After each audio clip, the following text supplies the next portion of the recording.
जय श्री कृष्णा, जय श्री राधे। अध्याय 30। राजा पृथु ने पूछा, हे नारद जी, भीष्म पंचक व्रत जो कि भगवान को अत्यंत प्रिय हैं, किस कारण प्रसिद्ध हुआ? तब नारद जी ने कहा, हे राजन, यह व्रत अनादिकाल से है, परंतु बीच में लुप्त सा हो गया था। अब फिर यह कैसे प्रसिद्ध हुआ, सो कथा सुनो। श्री कृष्ण जी ने भीष्म जी को यह व्रत बताया था और उन्होंने ही सर्वप्रथम इसे किया था। इसी कारण यह व्रत भीष्म पंचक के नाम से प्रसिद्ध हुआ।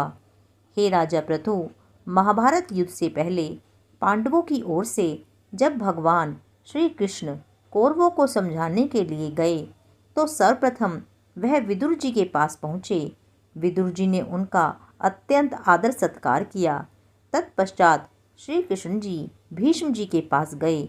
वहां जाकर कुशल क्षेम के बाद श्री कृष्ण जी ने अपने आने का संपूर्ण वृतांत भीष्म जी को सुनाया। तब भीष्म जी कहने लगे, भगवन, तीनों लोकों के स्वामी होते हुए भी आप केवल पांडवों की ओर से दूत बनकर क्यों आए हैं तथा पांडवों के प्रति इतना प्रेम होने का क्या कारण है? तीनों लोक आपके वश में हैं, तब पांडवों ने ऐसा कौन सा व्रत, तप या यज्ञ किया है अथवा उनके पास ऐसा क्या वशीकरण है जिसके कारण आप उनके वश में हों? तब श्री कृष्ण जी मुस्कुराकर बोले, हे गंगा पुत्र, यद्यपि यह वार्ता अत्यंत गुप्त है, तथापि मैं इसे तुमसे कहता हूँ। दरअसल उन्होंने एक ऐसा व्रत किया है जो मुझको अत्यंत प्रिय है, इसी कारण मैं उनके वशीभूत हूँ। अब तुम उसका वृतांत सुनो। प्राचीन काल में उज्जैन नामक नगरी में कवि, शुचि, दृढ़, दंत तथा हंस नामक 5 ब्राह्मण रहते थे। वे सभी वेदों के ज्ञाता, युवा, रूपवान तथा गंधर्व विद्या में अत्यंत निपुण थे। वे सभी दिशाओं में भ्रमण करके अपनी गान विद्या द्वारा पर्याप्त धन प्राप्त किया करते थे। एक बार वे मथुरापुरी में सुवीर नामक राजा के दरबार में पहुँचे। संगीत कला में निपुण होने के कारण उन्होंने राजसभा में इसका प्रदर्शन करने की इच्छा प्रकट की।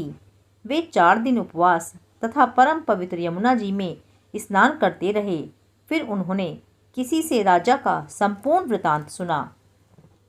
उसने बताया कि राजा की कादम्बरी नामक अत्यंत सुंदर भोग पत्नी है। वह संगीत विद्या में निपुण, मधुर कंठी, नृत्य में अत्यंत प्रवीण, रूप लावण्य तथा यौवन में अद्वितीय है। वह प्रतिदिन राजा के सम्मुख एकांत में नृत्य तथा गायन करती है। यह सुनकर वे पांचों एक ऐसे स्थान पर जाकर खड़े हो गए जहाँ से कादम्बरी के नृत्य तथा ताल का शब्द सुनाई पड़ता था। फिर राजा के पास आने जाने वालों के समीप जाकर कहने लगे, बड़े दुख की बात है कि आपके राजा के पास नृत्य कला का जानने वाला कोई नहीं है। वीणा में तार बराबर नहीं है, 2 तार ढीले हैं तथा बाजे पर नृत्य भी शुद्ध नहीं है। यह बात किसी ने राजा से जाकर कह दी।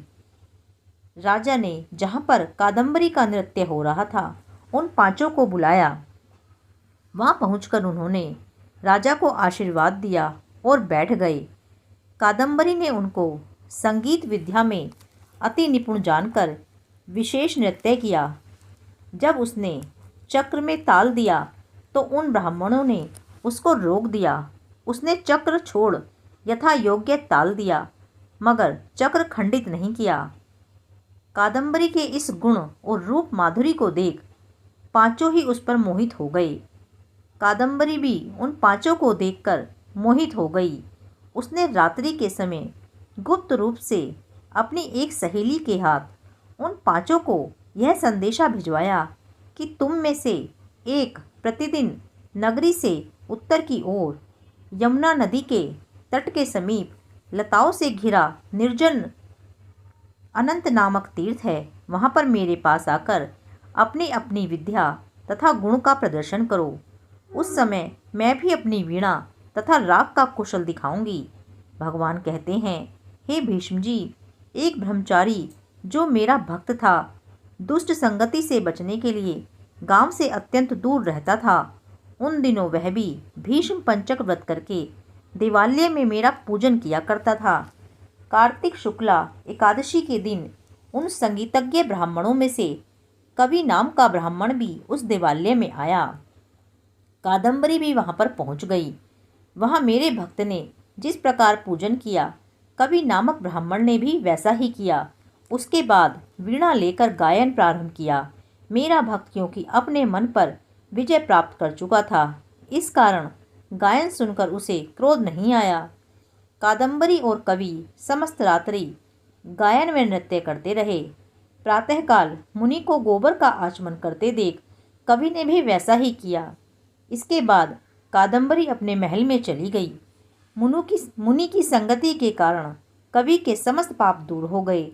अतः द्वादशी के दिन वह अपना समस्त द्रव्य दान करके विरक्त हो गया। दूसरे दिन शुचि आया। उसने भी रात्रि भर कादम्बरी के साथ नृत्य व गायन किया और मुनि की भांति पूजन करके गोमूत्र का आचमन किया। प्रातःकाल होते ही वह भी अपना द्रव्य आदि दान करके विरक्त हो गया। उसने निश्चय किया कि जिस प्रकार कादम्बरी के नृत्य, गायन व रूप को देखकर मुनि का मन चलायमान नहीं हुआ, उसी प्रकार मुझे भी अपने मन को वश में करना चाहिए। तीसरे दिन त्रयोदशी को दृढ़ नाम वाला ब्राह्मण कादम्बरी से मिलने गया और समस्त रात्रि नृत्य व गायन करने के बाद मुनि की ही भांति उसने भी गोदुग्ध का आचमन किया और फिर विरक्त होकर चला गया। चतुर्दशी के दिन वहां पर दंत नाम का ब्राह्मण आया और पूर्ववर्ती बंधुओं के समान कादम्बरी के साथ रात्रि नृत्य गायन करके मुनि से बचे घी का पान करके मन शुद्ध हो जाने के कारण विरक्त हो गया। सबसे अंत में अर्थात पूर्णिमा को हंस नामक ब्राह्मण ने आकर मुनि को प्रणाम किया और यमुना में स्नान करके आंवले के वृक्ष के नीचे श्राद्ध कर्म किया।